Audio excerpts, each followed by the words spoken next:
जय हिंद। स्वागत है आपका एसवी क्लासेज में। दोस्तों आज हम लोग देखने वाले हैं यूपीएससी मेंस में जो जीएस 4 का जो पेपर होता है उसमें एक बहुत ही इम्पोर्टेंट टॉपिक है जिसका नाम है अभिरुचि, जिसको बोला जाता है एप्टीट्यूड। ये क्या है, इसको कैसे हम एडमिनिस्ट्रेशन में यूज़ करते हैं, कैसे इसको ओवरऑल लाइफ में इसका कैसे यूज़ करते हैं, इसके बारे में आज हम लोग समझने वाले हैं। क्योंकि यूपीएससी में जो जीएस 4 जो है काफ़ी ज़्यादा अच्छा रोल प्ले करता है। 250 नंबर में अगर अच्छे से इस पेपर को लिखते हैं तो काफ़ी अच्छा मार्क्स इसमें आने का चांसेस होता है। तो इसमें हम समझते हैं कि अभिरुचि क्या होता है। अभिरुचि जो है किसी विशेष क्षेत्र से संबंधित कौशल को सीखने या ज्ञानार्जन की जन्मजात या अर्जित क्षमता को क्या कहते हैं, अभिरुचि कहते हैं। क्या मतलब है कि कोई भी एक विशेष क्षेत्र है, जैसे मान के चलिए कि कंप्यूटर हो गया या फिर सेफ्टी कोई कोर्स हो गया, किसी भी तरह का एक कौशल हो सकता है जिसको आप सीख सकते हैं, या फिर हो सकता है कि ये जन्मजात भी आप में वो चीज़ है, उस तरह के डेटा आप में हो, उस तरह की चीज़ें आप में हो, ये हो सकता है। उसी को हम उसकी जो क्षमता होती है उसी क्या कहते हैं, अभिरुचि कहते हैं। जैसे कि मुझे कंप्यूटर के बारे में कुछ स्पेशली नॉलेज हो तो उसको हम क्या बोलेंगे कि that is the my aptitude, है ना। या किसी विशेष क्षेत्र में मुझे विशेषकर कोई अधिक ज्ञान हो, किसी तरह से अच्छे से उसको हम एक्सप्लेन कर सके तो उसको क्या बोलेंगे कि डेट इज़ द एप्टीट्यूड। अब जो है यहाँ पे आपको समझना है कि अभिरुचि और रुचि क्या है, इसमें दोनों में अंतर क्या होता है। बहुत सारे लोगों को ये चीज़ क्लियर नहीं होता है कि अभिरुचि और रुचि क्या होता है, तो दोनों में अलग है। अभिरुचि क्या है कि अभिरुचि यानी कि तार्किक क्षमता, आपको कोई भी एक विशेष कोई क्षेत्र है उसमें आपको अधिक कौशल, उसमें आपको अधिक समझ, उसमें आपको अधिक ज्ञान होना। लेकिन रुचि का मतलब होता है कि आपका उस चीज़ में मन होना, उस चीज़ को करने में मज़ा आना। तो दोनों अलग अलग चीज़ें हैं। अभिरुचि का मतलब हुआ कि किसी विशेष क्षेत्र में आपको जो है नॉलेज, और रुचि का मतलब है कि किसी चीज़ के प्रति आपका लगाव, किसी चीज़ में आपका मन लगना, वो मेन चीज़ रुचि होता है। अब दोनों जब तक नहीं मिलेगा तब तक आपको यहाँ पे सफलता नहीं मिलेगी। तो दोनों का संयोग होना काफ़ी ज़रूरी है। चीज़ों का नॉलेज भी होना चाहिए विशेषकर, और आपका उसमें रुचि भी होना चाहिए, तब जाके चीज़ें कंबाइन होती है तो फिर सफलता मिलती है। आगे हम समझते हैं कि अभिरुचि और बुद्धिमत्ता क्या है। तो अभिरुचि यानी विशेष क्षेत्र में तार्किक क्षमता, जो कि हम देख चुके हैं कि किसी विशेष क्षेत्र में आपको नॉलेज हो विशेषकर, वो होता है आपका अभिरुचि।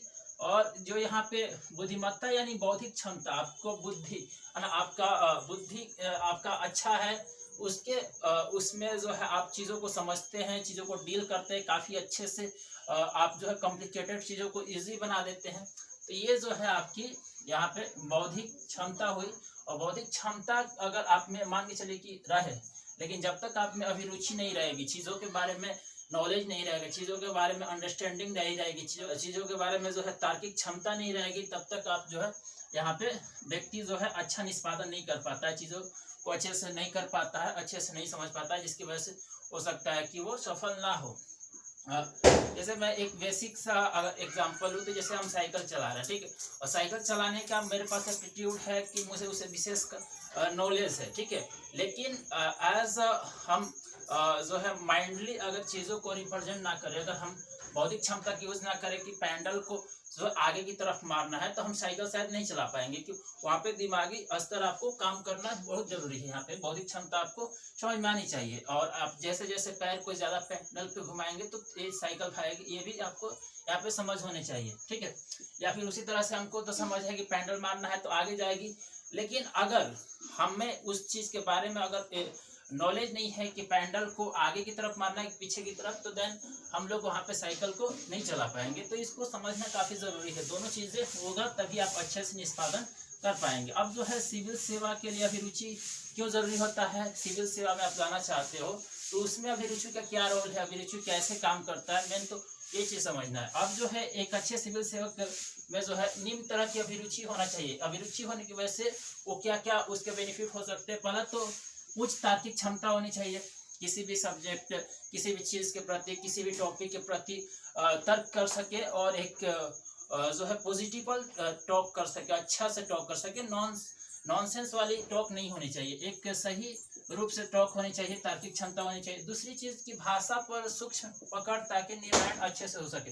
और छोटी छोटी बातों को काफी ज्यादा आपको ध्यान रखना पड़ेगा, और उस तब आपको डिसीजन लेने में काफी आसानी होगी, है कि नहीं। अब इसको जब तक आप नहीं ध्यान देंगे तो आप में अभिरुचि नहीं होगी, इसका मतलब। तीसरा चीज है कि निर्णय व समस्या समाधान की सटीक क्षमता। अब जो है एप्टीट्यूड की वजह से आपको क्या होगा कि किसी भी प्रॉब्लम्स को कैसे सोल्यूशन निकालना है, कैसे एक सटीक आपको समाधान देना है, ये चीजें आप में आ जाएंगी। चौथा चीज कि इसकी वजह से गणित व आंकड़े समझने की क्षमता आप में विकसित होगी।